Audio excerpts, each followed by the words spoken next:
listened. I don't know if the teacher liked it. So, here's the stories about Mrs. McFarlin. First of all, I was an avid coin collector. I mean, I was a 5th grade nerd coin collector. I loved collecting coins. I had my little flip-out books. So, a penny flip-out book would flip out 3 pages. And I would have a place for every penny that was minted between 1909 and 1970, whatever. And so the goal was to try to find every single penny. And each year, there was they usually made a penny in San Francisco, and they made a penny in Denver, and they made a penny in Philadelphia. So what you wanted to do was you wanted to get 1 penny from each location, from each mint, for each year. And usually the Philadelphia pennies did not have any letter on them, but the Denver pennies would have a D for Denver, and the San Francisco pennies would have an S for San Francisco. And usually San Francisco coins were the hardest to find, especially quarters and nickels and dimes. Because the San Francisco Mint made more coins out of silver. And so those coins were more valuable and more rare. And of course they used to make all dimes out of silver, all quarters out of silver, until they switched over to a different metal in the 1960s. I believe it was 1965. So anyway, I'm kind of getting off track with the story. So before 1909, if you look at pennies before 1909, there was 1908, I believe, the pennies were called Indian head pennies because there was an American Indian picture on the front of the penny. After 1909, it was, of course, Abraham Lincoln. So it was for me as a child, it was very difficult to find an Indian head penny because people would find them in change, but I mean, you could find like a 1920 penny in change and no one would notice it. But if it had an Indian head penny, if it had an Indian head on it, then people would have already pulled it out and kept it in their collection. So I was sitting in class one day, and Mrs. McFarlin calls me up to her desk, and she says, "Gerald, you're a coin collector, aren't you?" Apparently I talked a lot already. I said, "Yes." And she says, "Well, I found this Indian head penny, so I want you to have it." That's like the nicest thing that she did for me. I mean, she did some other nice things, but I think that's really nice. It just showed that she was a really engaged teacher. So I took that penny and put it in a little square holder with plastic on top, and I wrote Mrs. McFarlin on there. And I think I still have it in my coin collection in the attic to this day. So that was something good that Mrs. McFarlin did. Now, I'm going to tell you something bad she did. Mrs. McFarlin gave me the only F in citizenship that I ever received going through school. I was usually a pretty good kid. I didn't do too many bad things, but I talked a lot. I would talk to the other kids in 5th grade. So, Mrs. McFarlin had a very strict system set up. It was there was a chart that you followed each day of the semester. So, if you did good that day, you get a green. If you did something wrong, you get a yellow. And if you do something really wrong, do 2 things wrong in a day, you get a red mark. So, let's say you had a yellow mark. Each yellow mark deducts 5 points from your grade for the semester. And each red mark deducts 10 marks from your grade for the semester. So if you had 5 red marks, you would get a 50, which would be an F.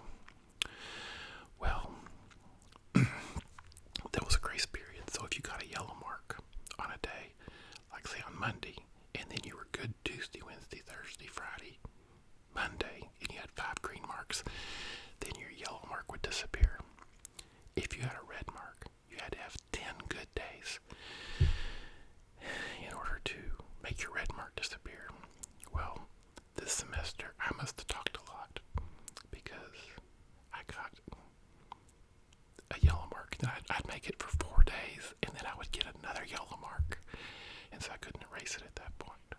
And then I'd make it for 4 days, and then I get another yellow mark, and I think I got at least 1 or 2 red marks. So every time I would be about to clear off my mark, I would get another one, and so I went deeper and deeper. And by the end of the semester, I had like a 50 or a 55. So she gave me an F for citizenship, mainly for talking. Although there was one thing I remembered that I may have done that was actually a little more evil. And I'll tell you about that in a minute. But before I do that, I'll tell you something good about Mrs. McFarland. She would have all of us kids lay on the floor after lunch, and she would bring out a book, and she would just read to us for 20 or 30 minutes. And she would read an interesting, like a Newbery book, some kind of an award book for kids. And I loved that because I loved reading. I loved stories. And so that's something else good she did. Now I'm going to tell you what I did. We were doing Bunsen burners and a little lab experiment in 5th grade. And we were all sitting at the tables, and I'm pretty sure that I grabbed the Bunsen burner or turned something on that I wasn't supposed to. And I got yelled at for that. And that's probably one of my yellow or red marks. I don't know why I was in so much trouble in 5th grade. Anyway, I may have only gotten an F. I guess we got report cards twice a year or 3 times a year. I don't remember. It may have been a quarterly system. Anyway, that was my story of how I got an F in citizenship. Now, I do have to admit that I did often get, I would have little marks that said, talks too much, doesn't pay attention, blah, blah, blah, blah, blah. But that was the only time I ever got an F. And then I remember the next year, in 6th grade, we were in an open concept school. And so, because it was an open concept school, it was noisy. And maybe I'd learned my lesson because I remember we did a lot of our work on our own in the 6th grade. We could go math at our own pace, reading at our own pace. And I remember the teacher would catch me with my fingers in my ears because it was so noisy. I would stick my fingers in my ears and put my head down and just read. And I got dinged for not paying attention for that. So first I got dinged for talking, and then I got dinged for not talking when I should have been talking. So that's my story about 5th grade and 6th grade. Now, I'm going to tell you about the chili. So last night,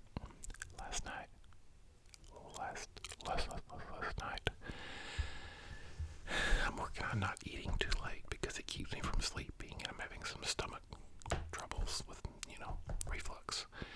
So we had dinner, and then I'm doing intermittent fasting during the day, so I'm not eating much during the day, so I'm pretty hungry at night. So around 9, I was like, well, I'm going to get me a bowl of chili because I don't usually go to bed till midnight.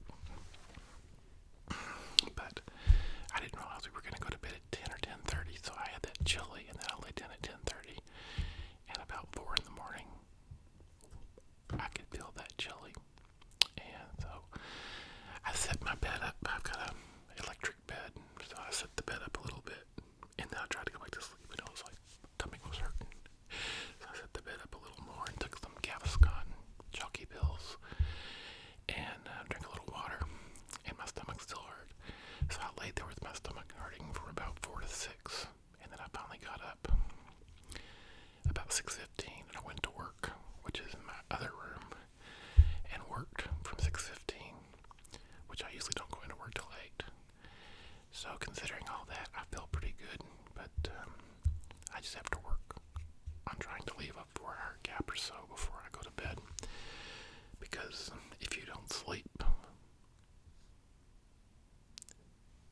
I get anxiety, and I get sad. My brain just gets out of balance if I don't get good sleep. And being overweight makes it harder to sleep because stomach problems. So that all goes back to what I'm working on. I'll tell you my health plan so far this year. So I started in the summer going to the gym, and I went about 44 times last year. Is that right? sounds high, but anyway. And then this year I've been 10 times to go swimming for 30 minutes since January 1st. So I want to do more like 20 times a month, so that's what I'm shooting for. So I'm doing the swimming, and then as soon as I get my COVID vaccine and it goes into effect, I'm going to start lifting weights, which that should be 30 minutes of each, which I think I've said that before, but anyway. The other piece. Oh, okay. So I've been using a lot of Splenda and aspartame for years, and people always told me it's bad for you, it's bad for you, it's bad for you.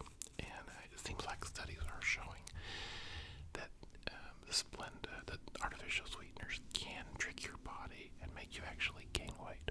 Gain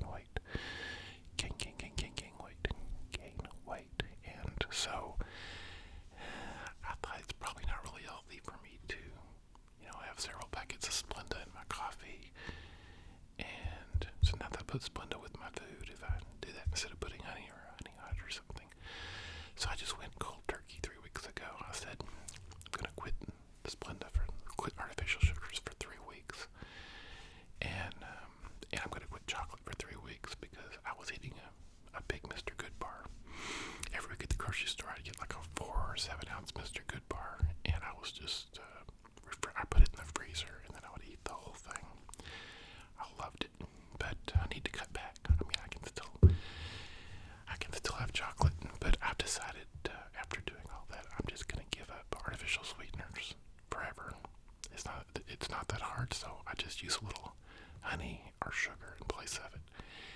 And that way my mouth won't be so used to those intense tastes of the really strong sugar.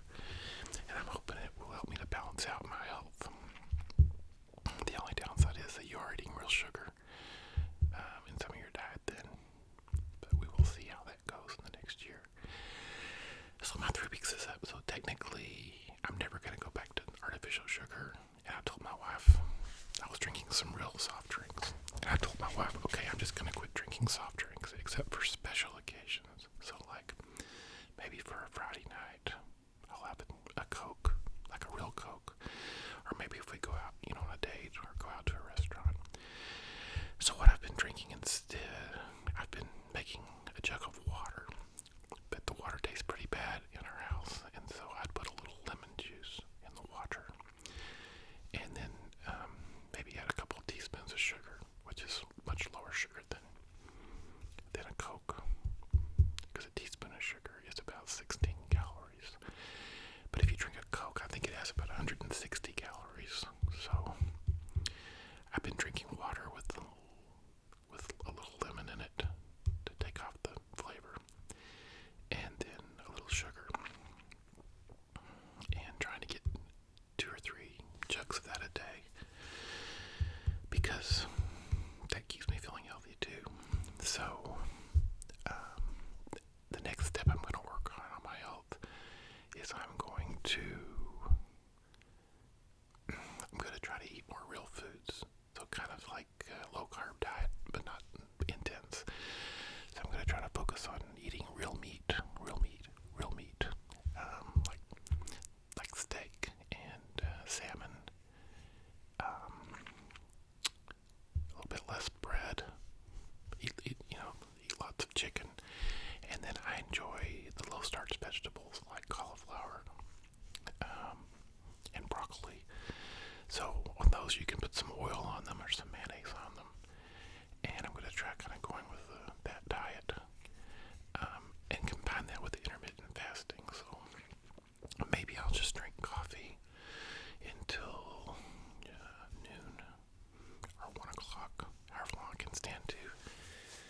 And that brings up another change that I made. I usually use a lot of creamer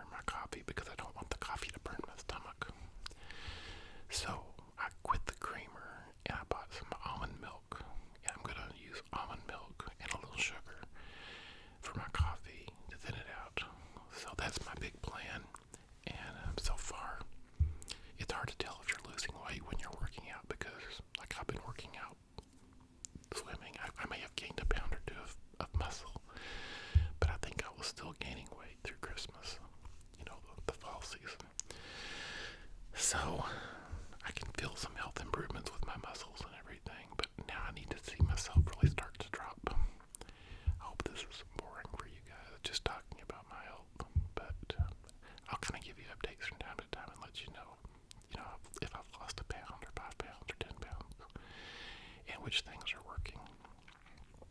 So that's Mrs. McFarland and my chili and my health updates. So I'm just wondering, how long should a whispering video be? I know it's been about 18 minutes now, so a lot of good videos are about 20 minutes because you need something at least close to going to sleep. So let's just try a little random whispering now into the mic and see what I can do. I don't think I've ever done an all whispering video before. It feels weird. Hello. Hello to you. Hello you. Hello gentle folk. Hello you. You. Hello. Hello. 1, 2, 3, boom. Boom, boom, boom, boom. Boom. Hello. Now I think what we should do now is talk about sleep, because you might be falling asleep about now. So you're getting very sleepy. Very, very sleepy. Very sleepy. Very, very sleepy. Your eyes are getting heavy. I didn't say sweepy, I said sleepy. Sleepy. Your eyes are getting very heavy. Very heavy. Very heavy. Yeah. Sorry, I almost finger fluttered there for a minute. One of my favorite things to do. Did you guys see Rappy Taffy's latest video? He did like an hour of different hand sounds, one after the other. He's got some kind of amazing things that he does.